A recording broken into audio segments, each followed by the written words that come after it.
पूर रेषेत अडकले पंढरपूरकरांचे स्वप्न, परवान्याऐवजी मिळतायत फक्त फेऱ्या. विठ्ठलाच्या नगरीत भक्तांची वारी सुरूच असते, पण सध्या सामान्य नागरिकांची वारी थेट नगरपालिकेकडे सुरू आहे. कारण एकच, पूर रेषा. शहराच्या चारही बाजूंनी आखलेल्या या रेषेनं अक्षरशः घरांच्या स्वप्नांभोवती नो एंट्रीचा फलक लावलाय.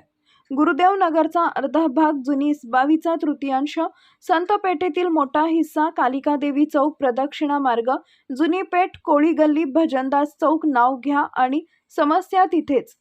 बांधकाम परवाना मिळत नसल्यानं अनेक कुटुंब कधी आपलं घर होणार या प्रश्नात अडकली आहेत. यात भर म्हणजे प्रधानमंत्री आवास योजनेसारख्या योजनांचाही लाभ या नागरिकांना मिळत नाही. म्हणजे घर नाही, योजना नाही, फक्त आश्वासनांचा पाऊस.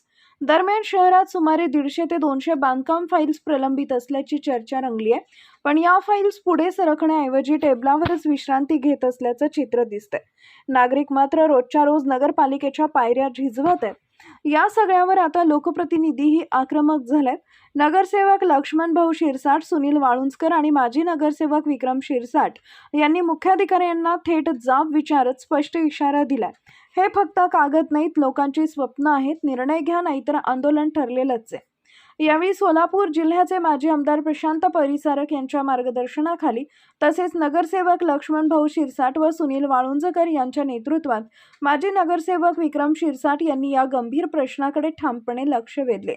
हा प्रश्न प्राधान्याने सोडवण्यासाठी माजी आमदार प्रशांत परिचारक यांच्याकडे पाठपुरावा करून लवकरात लवकर तो मार्गी लावणार असल्याचं त्यांनी स्पष्ट केलंय.